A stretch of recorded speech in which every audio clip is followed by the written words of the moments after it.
Simone Inzaghi tak mampu menyembunyikan kekecewaannya usai kekalahan menyakitkan Inter Milan di final Liga Champions melawan PSG. Dalam konferensi pers usai laga, ia menjawab dengan getir saat ditanya apakah dirinya akan tetap menjadi pelatih Inter saat tampil di Piala Dunia antar klub. "Saya tidak bisa menjawab sekarang. Saya datang ke sini hanya karena rasa hormat dan sopan santun, karena kekalahan ini sangat menyakitkan." Menurut La Gazzetta dello Sport, manajemen Inter belum mengubah pandangan mereka terhadap Inzaghi.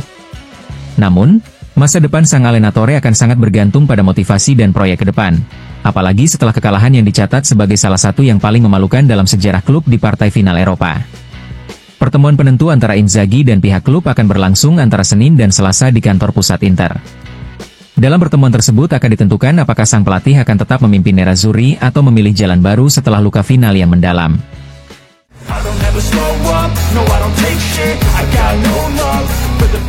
Amarah, kekecewaan, keterkejutan, hingga rasa tak percaya menyelimuti dunia Inter Milan sehari setelah kekalahan telak 5-0 dari Paris Saint-Germain di final Liga Champions yang digelar di Allianz Arena, Munchen.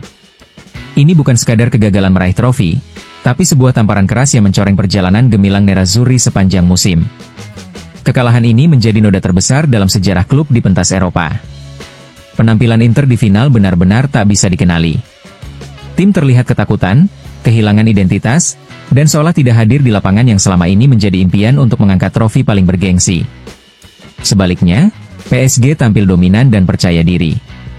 Dengan sentuhan strategi Luis Enrique yang begitu presisi, mereka menghancurkan Inter dengan 5 gol tanpa balas. Di saat PSG berpesta, Inter justru tampak hilang arah. Bahkan dari tribun, dukungan pun terasa lesu. Curvanor tidak berada di dalam stadion karena kebijakan tiket dari klub, membuat sektor pendukung Inter sepi dan tak bernyawa. Perbandingan dengan fan PSG di stadion pun begitu mencolok, sama mencoloknya dengan performa di atas lapangan. Yang menyakitkan, hasil ini seperti menghapus seluruh perjuangan Inter dari fase grup hingga semifinal. Gelandang Nicolo Barella bahkan mengakui bahwa kekalahan ini seakan menghapus seluruh perjalanan kami musim ini. Jika dibandingkan, kekalahan 2 tahun lalu melawan Manchester City di final terasa jauh lebih terhormat dibanding kehancuran yang terjadi di Munchen. Kini pertanyaan besar pun muncul, lalu sekarang bagaimana? Masa depan pelatih Simone Inzaghi kembali menjadi tanda tanya besar. Kekalahan sebesar ini jelas menuntut evaluasi total, bukan hanya dari sisi teknis, tapi dari seluruh struktur klub, mulai dari pemilik, manajemen, hingga skuad. Tidak cukup hanya dengan kata-kata. Untuk bangkit dari malam kelam ini, Inter butuh langkah nyata, refleksi mendalam, dan mungkin sebuah revolusi besar.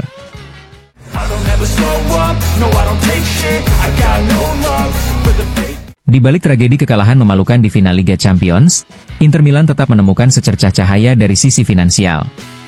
Meski pahit di lapangan, musim ini justru menjadi tonggak sejarah bagi Nerazzurri secara ekonomi. Seperti dilaporkan La Gazzetta dello Sport, Inter akan menutup tahun finansial pada 30 Juni dengan raca terbaik dalam sejarah klub, bahkan terbaik sepanjang sejarah tim Italia. Pendapatan klub musim ini diperkirakan akan menembus angka 515 hingga 520 juta euro, melonjak tajam dari 399 juta euro pada musim sebelumnya. Lonjakan ini terutama disumbangkan oleh performa gemilang di Liga Champions yang menghasilkan sekitar 190 juta euro, terdiri dari 137 juta euro dari hadiah UEFA, 50 juta euro dari penjualan tiket, dan 2 juta euro dari bonus sponsor karena mencapai final. Pendapatan dari sponsor juga mengalami kenaikan signifikan, dari 80 juta euro menjadi 105 juta euro, sedangkan pemasukan dari stadion meningkat dari 70 juta euro menjadi 100 juta euro. Selain itu, partisipasi Inter di Piala Dunia antar klub juga dipastikan akan menambah kas klub setidaknya 22 juta euro.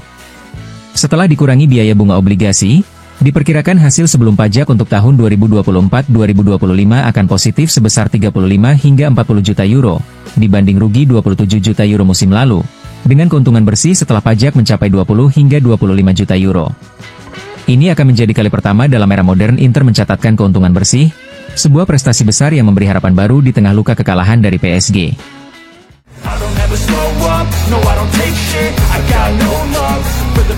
Salah satu perbedaan paling mencolok yang langsung terlihat saat pengumuman susunan pemain di final Liga Champions antara PSG dan Inter Milan adalah rata-rata usia pemain inti.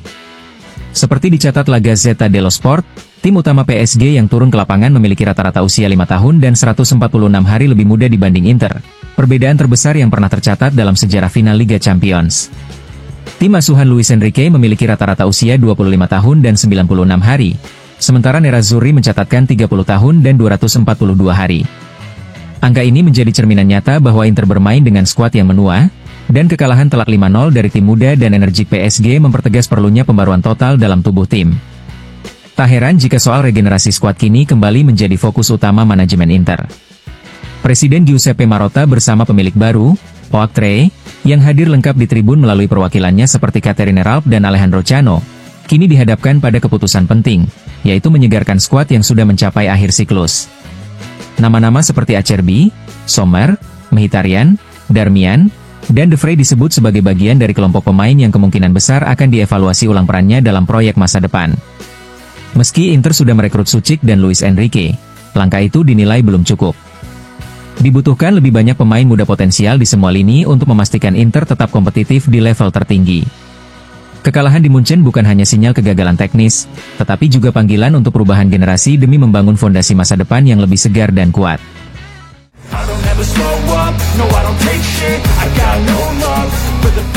Jika pada final Liga Champions 2 musim lalu melawan Manchester City, Inter Milan hanya kalah karena detail kecil, maka kali ini, saat menghadapi PSG, yang hilang justru adalah seluruh Inter itu sendiri. Begitulah analisis tajam Corriere dello Sport usai kekalahan memalukan Nerazzurri di Munchen. Media asal Roma itu menggambarkan Inter sebagai tim yang terlalu buruk untuk menjadi kenyataan. Tanpa ide, tanpa tenaga, tanpa keberanian. Tim yang selama turnamen hanya pernah tertinggal selama 16 menit dan selalu mampu bangkit, kini justru tak menunjukkan satupun tanda perlawanan. Tak ada rasa bangga, tak ada amarah, tak ada karakter. Inter benar-benar terdiam di hadapan tim PSG racikan Luis Enrique yang tampil nyaris sempurna. Bahkan saat skor mulai menjauh, tak ada satupun momen kebangkitan dari para pemain Simone Inzaghi. Kekalahan ini bukan hanya soal hasil, tetapi mencerminkan hilangnya identitas dan semangat dari tim yang sebelumnya begitu solid dan meyakinkan sepanjang turnamen. Final kali ini bukan sekadar kekalahan besar, melainkan kegagalan total yang menyisakan pertanyaan mendalam tentang mental, kesiapan, dan arah masa depan Inter Milan.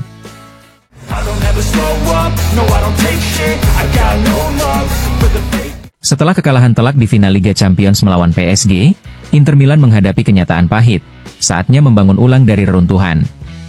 La Repubblica menegaskan bahwa klub kini harus segera memulai proses rekonstruksi besar, baik di bangku pelatih maupun dalam susunan skuad. Salah satu fokus utama adalah masa depan Simone Inzaghi, yang pasca pertandingan tak bisa memastikan apakah dirinya akan tetap memimpin Inter di Piala Dunia antar klub mendatang. Di Arab Saudi, rumor kuat menyebutkan bahwa ia akan segera merapat ke Al Hilal, namun ada juga spekulasi yang mengaitkannya dengan Juventus. Keputusan besar akan ditentukan dalam pertemuan antara Inzaghi dan manajemen Inter, yang akan membahas kontrak baru dan rencana transfer. Setelah musim berakhir tanpa satupun gelar, menjadi pertanyaan apakah Marotta dan tim manajemen siap memenuhi permintaan sang pelatih. Sementara itu, skuad juga dipastikan akan mengalami perubahan signifikan. Inter perlu diperbarui dan diremajakan. Nama-nama seperti Acerbi dan De Vrij berpotensi hengkang setelah tur ke Amerika Serikat. Pemain veteran lainnya seperti Mkhitaryan, Darmian, Arnautovic, dan Korea juga berada di ambang pintu keluar. Kekalahan di Munchen bukan hanya akhir dari musim ini, tetapi bisa menjadi awal dari era baru di Inter, asalkan klub mampu membuat keputusan tepat dalam waktu dekat.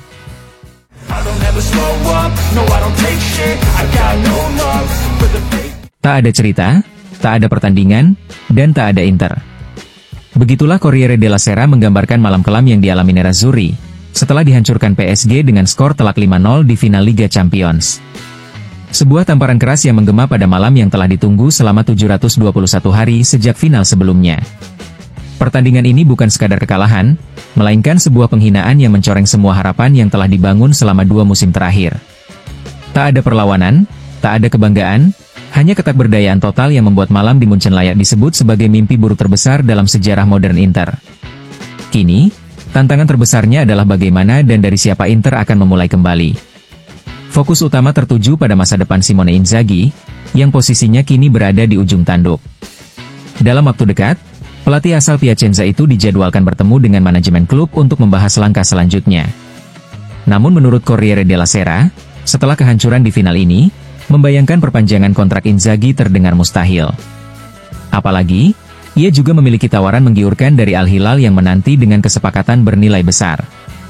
Masa depan Inter kini berada di persimpangan jalan.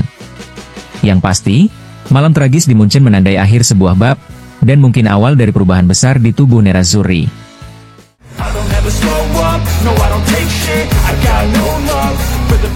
Inter Milan bersiap menjalani fase baru dengan pendekatan yang lebih rendah hati namun terarah, membangun kembali dengan kepala tertunduk dan prioritas pada pemain muda bertalenta. Seperti dilaporkan Corriere della Sera, inilah strategi utama Nerazzurri untuk melupakan luka pahit kekalahan di final Liga Champions melawan PSG. Langkah pertama sudah diambil melalui perekrutan Suchik dan Luis Enrique, dua pemain muda yang dinilai punya potensi besar untuk berkembang. Di lini serang, nama Bonni menjadi target utama, meskipun radar Inter juga mengarah ke Premier League, khususnya pada Zirkzee dan Højlund sebagai opsi potensial. Namun, regenerasi skuad tak hanya berhenti di lini depan. Di sektor pertahanan, Lucumi dan Beukema masuk dalam daftar pemantauan, terlebih jika Bisek dijual ke klub Inggris apabila datang tawaran menarik. Di lini tengah, Inter terus memantau Friendrup, apalagi dengan kemungkinan hengkangnya Fratesi dan Aslani yang bisa membuka ruang baru dalam rotasi. Langkah ini mencerminkan niat Inter untuk menyegarkan skuad dan membangun ulang pondasi masa depan, bukan dengan nama besar, tapi dengan energi dan ambisi para pemain muda. Sebuah perubahan arah yang mungkin menjadi kunci untuk mengembalikan kejayaan.